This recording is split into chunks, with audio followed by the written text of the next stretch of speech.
لا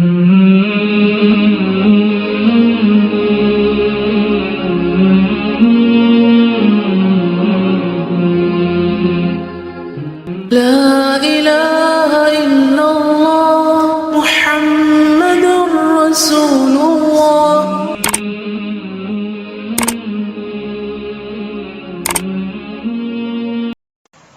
آج کیا تاریخ ہے؟ 31 دسمبر. کون سا دن ہے یہ؟ سال کا آخری دن. اور کل کیا ہے؟ New year. سال کے جانے کا غم منائیں کہ سال کے آنے کی خوشی منائیں؟ جانے والا تو جا رہا ہے، آنے والا بھی آئے گا اور چلا جائے گا. عامر بن قیس ایک تابعی تھے. ان سے ایک شخص نے کہا آؤ بیٹھ کر باتیں کریں، آؤ بیٹھ کر کچھ گپ شپ لگائیں تو باتیں کریں. انہوں نے جواب دیا تو پھر ذرا سورج کو بھی ٹھہرا لو کہ وہ آگے نہ جائے، تو پھر ہم بیٹھ کے باتیں کرتے رہتے ہیں. یعنی اگر وقت نہ گزرے تو ٹھیک ہے، ادھر ادھر کی فضول گپ شپ کریں گے، اور اگر اس گپ شپ کی قیمت اتنا قیمتی وقت دینا ہے تو پھر سوچنے کی بات ہے کہ کس چیز میں گزار رہے ہیں. اس کا یہ مطلب نہیں کہ بات کرنا ہی منع اور خاموش رہے انسان. اس کا مطلب یہ ہے کہ انسان بیکار کی باتوں میں اور ایسے موضوعات پر گفتگو نہ کرے کہ جس سے کچھ حاصل نہیں. ابن جریر طبری ہر روز 14 ورقے لکھتے تھے، یعنی 14 ورقے. ورقہ 2 پیج کا ہوتا ہے. انہوں نے اپنی عمر عزیز کا ایک لمحہ بھی فائدے کے بغیر نہیں گزارا. ہر وقت کچھ نہ کچھ مفید کام کرتے تھے. فتح ابن خاقان کے بارے میں آتا ہے، عباسی خلیفہ متوکل کے وزیر تھے، کہ وہ اپنی آستین میں ہر وقت کوئی نہ کوئی کتاب رکھتے، اور جب انہیں سرکاری کاموں سے ذرا سے بھی فرصت ملتی، یعنی تھوڑے سے بھی انتظار کے لمحات بیچ میں آتے، وہ فوراً کتاب نکال کے پڑھنا شروع کر دیتے. یعنی تھوڑی دیر بھی وہ ضائع نہیں کرتے تھے. البیرونی کے شوق کا عالم یہ تھا کہ حالت مرض میں مرنے سے چند منٹ پہلے ایک فقیہ جو ان کی مزاج پرسی کرنے آئے تھے، ان سے علم الفرائض یعنی وراثت کا مسئلہ پوچھ رہے تھے.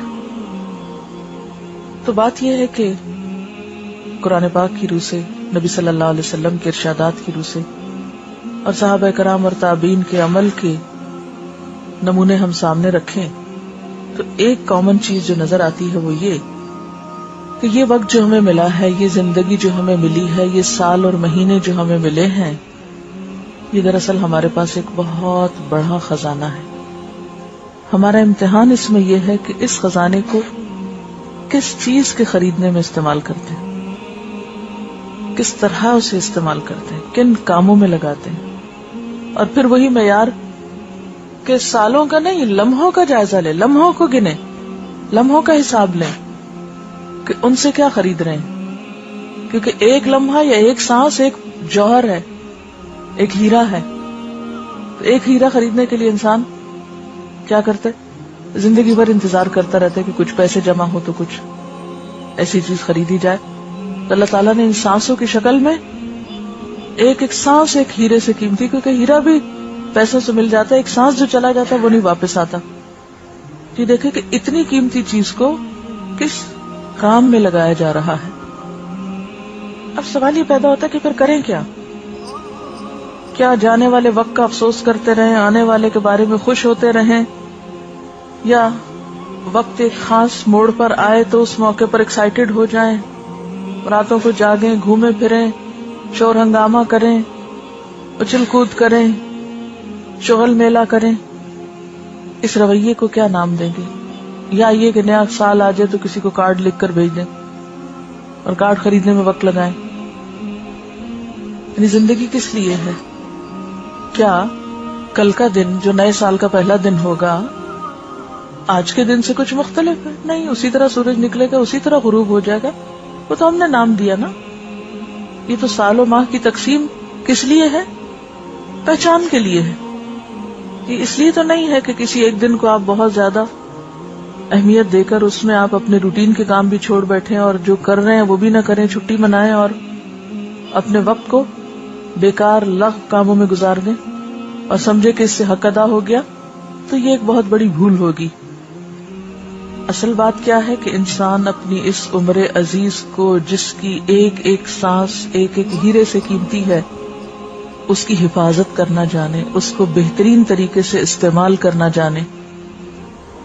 اور بہترین طریقے سے استعمال کیا ہے کہ اس وقت کے بارے میں آپ اپنی زندگی کو صحیح طور پر پلان کریں، اپنے اوقات کی بہترین تقسیم کریں۔ اس کے لیے رہنمائی کہاں سے ملے گی؟ نبی صلی اللہ علیہ وسلم کی سنت سے۔ آپ صلی اللہ علیہ وسلم نے فرمایا، عقل مند شخص کے لیے لازم ہے کہ اس پر جو گھڑیاں گزریں اس میں سے ایک گھڑی ایسی ہو جس میں وہ اپنے رب سے باتیں کرے، ایسی گھڑی جبکہ وہ اپنے رب سے باتیں کرے، مثلا نماز میں، مثلا قرآن کے ذریعے، مثلا دعا کے ذریعے، مثلا تنہائی میں اپنے رب سے گفتگو کر کے، یعنی دن کا ایک وقت کس میں؟ رب کے ساتھ تعلق میں، یعنی وقت کی تقسیم کیسے؟ یعنی اس وقت جو بات میں کر رہی ہوں وہ کیا ہے دراصل کہ ہم اپنے وقت کو بہترین طریقے سے کس طرح گزاریں۔ اس کے لیے کیا ضروری ہے کہ وقت کو بہترین طریقے پر گزارنے کی پلاننگ کریں۔ اس پلاننگ کے لیے رہنمائی کہاں سے لیں؟ نبی صلی اللہ علیہ وسلم کی ذات سے۔ آپ نے وقت کی پلاننگ کرنا کس طرح سکھائی؟ ایک عقل مند انسان کی پہچان کیا بتائی؟ کہ اس کی زندگی میں کچھ گھڑیاں ایسی ہوں کہ جب وہ اپنے رب سے باتیں کرے، جیسے نماز ہے، جیسے قرآن ہے، قرآن کی تلاوت، اللہ کا کلام ہے، جیسے دعا ہے، براہ راست اللہ تعالیٰ سے ایک تعلق ہے، اس سے مانگا جا رہا ہے۔ اور اسی طرح انسان کی جو کیفیات ہیں، انسان کے اوپر جو مشکلات آتی ہیں، ان سب میں اللہ تعالیٰ سے ایک خاص طرح کا رجوع کرنا اور اس سے اپنے احساسات یا اپنے خیالات کو شیئر کرنا اور اللہ تعالیٰ کو اپنی رودات سنانا۔ پھر فرمایا کہ عقل مند شخص کو ایک گھڑی ایسی گزارنی چاہیے جبکہ وہ اپنی ذات کا محاسبہ کرے، اپنا احتساب، جیسے قرآن پاک میں آتا ہے وَلْتَنْظُرْ نَفْسٌ مَا قَدَّمَتْ لِغَدٍ۔ اپنے احتساب میں کیا سوچا جائے کہ میں اپنی کل کے لیے کیا کر رہا ہوں۔ آج کے لیے تم بہت کچھ کر رہے ہیں، کل سے مراد یہاں آخرت ہے۔ یعنی احتساب میں یا احتساب نفس میں نمبر 1 سوال کہ اپنی کل کے لیے کیا کر رہا ہوں، اپنی آخرت کے سنوارنے کے لیے کیا کر رہا ہوں، کیونکہ دنیا کیا ہے؟ آخرت کی کھیتی ہے۔ جو یہاں کریں گے وہ کل کاٹنا پڑے گا، کیونکہ بہت سے لوگ بڑے بڑے کارنامے کرتے رہتے ہیں اور وہ سمجھتے ہیں، مطمئن ہوتے ہیں کہ بہت اچھا کر رہے ہیں، لیکن قرآن میں ان کے بارے میں کیا فرمایا گیا؟ قُلْ هَلْ نُنَبِّئُكُمْ بِالْأَخْسَرِينَ أَعْمَالًا الَّذِينَ ضَلَّ سَعْيُهُمْ فِي الْحَيَاةِ الدُّنْيَا وَهُمْ يَحْسَبُونَ أَنَّهُمْ يُحْسِنُونَ صُنْعًا۔ کیا ہم بتائیں تم کو کہ اعمال کے اعتبار سے سب سے زیادہ خسارے میں کون ہے؟ وہ لوگ کہ جن کی ساری کوششیں دنیا کی زندگی میں گم ہو کے رہ گئی، وہ سب کچھ صرف آج کے لیے کرتے ہیں، کل کو بھولے ہوئے ہیں۔ اور اس کے ساتھ یہ مشکل کہ وَهُمْ يَحْسَبُونَ، وہ یہ سمجھتے ہیں أَنَّهُمْ يُحْسِنُونَ صُنْعًا کہ وہ بہت اچھے کام کر رہے ہیں۔ تو اپنی ذات کے محاسبے میں نمبر 1 کل کے لیے کیا کر رہے ہیں، نمبر 2 میرے فرائض کون کون سے ہیں اور کیا میں نے ان کو ادا کیا۔ اپنی عبادات کا محاسبہ کرے کہ کیا وہ سٹینڈرڈ کی ہیں، کوالٹی کی ہیں۔ اپنے معاملات یعنی انسانوں کے ساتھ جو حقوق ہیں ہمارے، وَإِنَّ لِنَفْسِكَ عَلَيْكَ حَقٌّ وَإِنَّ لِزَوْجِكَ عَلَيْكَ حَقٌّ وَإِنَّ لِزَوْجِكَ عَلَيْكَ حَقٌّ، یعنی اپنے نفس سے لے کر شوہر، بیوی، والدین، رشتہ دار، ہمسائے اور دیگر انسانوں کا حق، کون بیمار ہے، کون مدد کے لائق ہے، ضرورت مند ہے، حاجت مند ہے۔ پھر اسی طرح اپنی عادات اور اپنے اخلاق کا جائزہ، احتساب نفس میں اور کیا چیز؟ اپنی زبان کو دیکھے، زبان کی جو خرابیاں ہوتی ہیں ان کے بارے میں احتساب اور جائزہ کہ کیا میں نے جھوٹ چھوڑ دیا، کیا میں نے چغل خوری چھوڑی، غیبت چھوڑی، تانا زنی چھوڑی، فضول لغویات میں وقت گزارنا چھوڑا؟ پھر اسی طرح اپنے مال کے بارے میں سوچے، مال کہاں سے آ رہا ہے، کس چیز پہ لگ رہا ہے، کہیں اسراف تو نہیں ہو رہا، کہیں فضول خرچی تو نہیں ہو رہی. یعنی جو کچھ بھی ہمیں ملا ہے اپنی ذات کے محاسبے میں نہیں، ہر وہ چیز جو ہماری ذات سے متعلق ہے، چاہے وہ انسان ہے، چاہے وہ ہمارے پاس جو بھی چیزیں ہیں، یا پھر ہمارے اخلاق اور عادات ہیں، ان سب چیزوں کا محاسبہ. پھر فرمائے کہ ایک ایسی گھڑی جبکہ وہ خدا کی تخلیق میں غور کر رہا ہو، یعنی کائنات میں غور و فکر، اس کے لیے بھی وقت نکالنا چاہیے. اس کے لیے خواہ تھوڑا سفر کرنا پڑے، خواہ تھوڑا کمرے سے باہر نکل کر آسمان اور زمین کو غور سے دیکھا جائے، یا کوئی کتابیں ایسی پڑھی جائیں، یا کسی میوزیم میں یا کسی لیبارٹری میں یا کہیں بھی ایسی جگہ جہاں اللہ تعالیٰ کی تخلیق پر غور و فکر ہو سکتا ہو، تو زندگی میں اس کے لیے بھی وقت نکالا جائے. کیونکہ کائنات میں غور و فکر کے ذریعے انسان جتنا اللہ کے قریب پہنچتا ہے اتنا شاید ہی کسی اور چیز سے پہنچتا ہو. اور یہ اللہ کی پہچان ہی کا ایک ذریعہ ہے. خالق کو اس کی تخلیق کے ذریعے پہچانا جاتا ہے.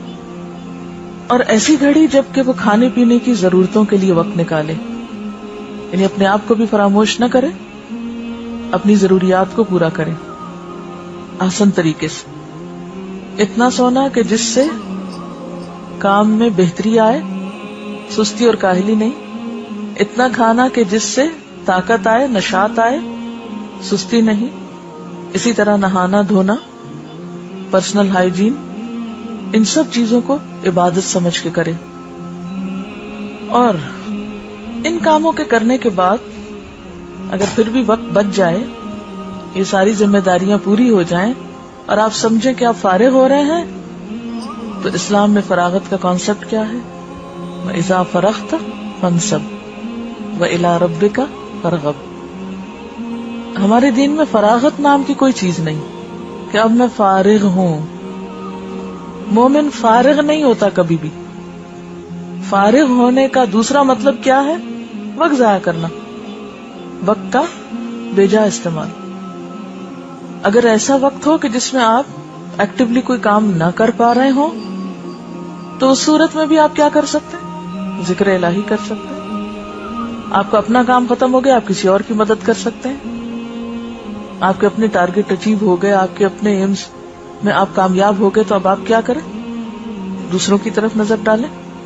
اگرچہ روٹین میں آپ دوسروں کی مدد کرتے بھی ہیں، لیکن اس سے زیادہ پہ چلے جائیں، اپنے رب کی عبادت میں اور کثرت کریں. فَإِذَا فَرَغْتَ فَانْصَبْ، پھر سے تھکائیں خود کو.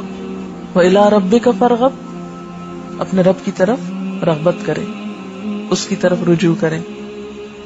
عموماً جب ہمارے پاس کوئی کام نہیں ہوتا تو ہم بور ہونے لگتے ہیں. پھر ہم اپنے لیے اوٹ پٹانگ مشغلے ڈھونڈتے ہیں، جس سے نہ اپنی ذات کو کوئی فائدہ ہوتا ہے، نہ انسانوں کو کوئی فائدہ ہوتا ہے. بیکار کے کام کرنے لگتے ہیں. تو زندگی کم تر درجے کے کام کرنے کے لیے نہیں. ہیرے جواہرات سے آپ، یا ہیرے جواہرات کے بدلے میں آپ بیکار سنگریزے اور پتھر نہیں لیتے، وہ نہیں خریدتے. کبھی آپ ایسا نہیں کریں گے کہ سونا دے کر مٹی خریدیں. تو وقت تو سونے سے بھی قیمتی. اس کو لگائیں ایسے کاموں میں جس کا نہ دنیا میں کوئی فائدہ ہو نہ آخرت میں کوئی فائدہ ہو. تو اس سے زیادہ خسارے کا یا نقصان کا سودا اور کوئی نہیں ہو سکتا. وآخر دعوانا ان الحمد للہ رب العالمین. سبحانک اللہم وبحمدک، اشہد ان لا الہ الا انت، استغفرک واتوب الیک. السلام علیکم ورحمۃ اللہ وبرکاتہ.